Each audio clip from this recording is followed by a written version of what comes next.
जवाब भी दिया। जहर खाने की धमकी देने के बाद पति ने शादी करवा दी। अरविंद बिंद की शादी 2023 में रीता नाम की एक लड़की से हुई थी। युवती की शादी से पहले एक युवक से भी प्रेम प्रसंग था। शादी से पहले प्रेमी सौरभ के साथ ये लड़की फरार हो चुकी थी। किसी तरह घर लौट कर आई तो परिजनों ने शादी कराई। आरोप है कि शादी के बाद भी रीता और सौरभ की बातचीत बंद नहीं हुई।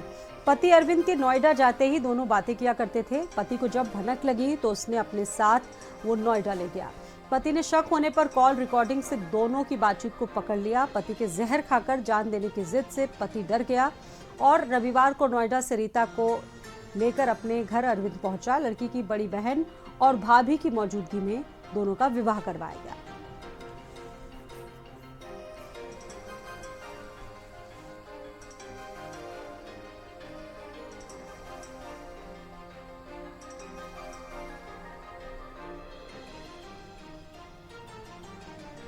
एक बार फिर से पति पत्नी और वो का जो मामला है वो निकलकर सामने आया है। ये मामले वाकई चौंका रहे हैं और समझ में नहीं आ रहा है लोगों की आखिरकार ये जो सामाजिक ताना बाना है वो कहाँ चला गया।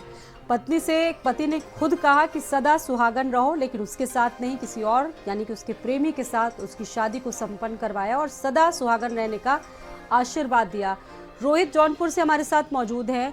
रोहित, पति पत्नी और वो का मामला यहाँ पर भी सामने आया, लेकिन यहाँ पर पति डर गया।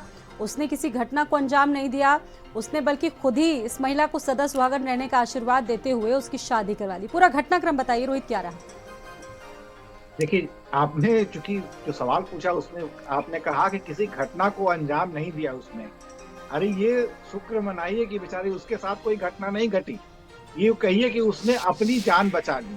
जिस तरीके से मुस्कान और सोनम की घटनाएं 1 महीने के भीतर आई हैं, उसे अरविंद को निश्चित रूप से अपना परिणाम उसको पता होता है, क्योंकि कहीं न कहीं वो किसी लफड़े में पड़ जाता है। वो 2 काम कर सकता था।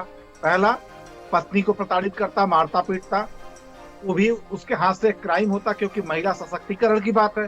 पत्नी को कुछ कहता, वो कहती कि हमारा पति प्रताड़ित कर रहा है, दहेज का मुकदमा कुछ न कुछ करके फंसा देती। ये भी नहीं करती, चुपचाप चलते रहता, तो पता चलता किसी दिन वो लापता है, किसी ड्रम में मिल गए। तो बड़े ही एक प्रकार से यहाँ कहा जाए कि अरविंद ने बड़े ही बुद्धिमानी से ये कार्य किया। 2 साल का मामला था। देखिए, 2-4-6 महीने नहीं, 2 साल से था और लगातार वो वॉच कर रहा था।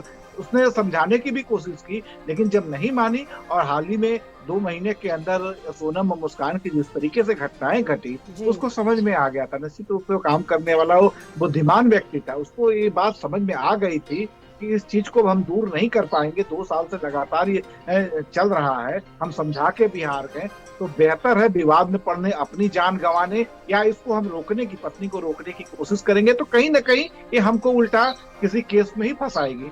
तो उसने अपने आप को जान बचा लिया। उसने आशीर्वाद नहीं दिया, उसने आशीर्वाद के शब्द में भगवान से कहा, हे भगवान, आपने समय रहते मुझे बता दिया, मैं ये सब सारी चीजों को जान गया, उसका सोल्यूशन देके मैं अपनी जान बचा के अब मैं अपनी दुनिया में जा रहा हूँ। तो देखिए, इसको इस नजरिए से देखने की जरूरत रही। समाज की बात, तो समाज देखिए लगातार दूषित होता चला जा रहा है। इधर अगर हम 4-6 महीने की बात करें तो इतनी ज्यादा न्यूज, वो तो तमाम देखिए 10% चीजें ही छन के आती हैं, समाज को पता चलती हैं। अब सोचिए सच्चाई और वास्तविकता कितनी होती होंगी, उसको अलग अलग अंदाज में पेश किया जाता है। अक्सर हम देखते हैं कि खबरों में हम ही खबर देते हैं, एक महिला आरोप लगाती है कि उसका पति उसको टॉर्चर कर रहा है, फिर बेचारा पति को पुलिस बांध के घसीटते हुए ले जाती है, और हम भी रिपोर्टर होने के नाते हम भी चीखते हैं, चिल्लाते हैं कि इस अत्याचारी को पकड़ लिया गया, टॉर्चर कर रहा था। लेकिन आप सोचिए इस केस में अगर सामाजिक दृष्टिकोण पर भी सवाल उठते हैं, और ये मामले जिस तरीके से लगातार इन मामलों को हम लोग पढ़ रहे हैं, बता रहे हैं, दर्शकों तक पहुंचा रहे हैं, ये मामले चौंकाते भी है कि आखिरकार जो सामाजिक ताना बाना है,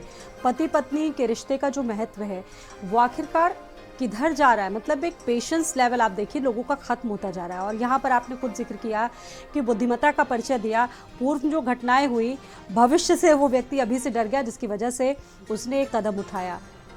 रोहित, देखिए, एक परिवार एक संस्कार होता है। देखिए, शादी ब्याह देखिए जब होता है तो सिर्फ ये देखिए 2 व्यक्तियों का मिलन नहीं होता है, बल्कि 2 समाज मिलता है, 2 संस्कार मिलते हैं, बहुत सारी चीजें मिलती हैं, तो उसको कहते हैं विवाह। और फिर वो विवाह देखिए चलता है। इधर हाल फिलहाल 20-25 साल में हम देखें तो एक परिवार जो है, परिवार में विखंडन हुआ है। एक तो जो परिवार को एक आदत पड़ गई है हम अकेले, न्यूक्लियर फैमिली रहने की, लोग अकेले रहना चाहते हैं, माँ बाप से अलग हो जाते हैं, भाई से अलग हो जाते हैं।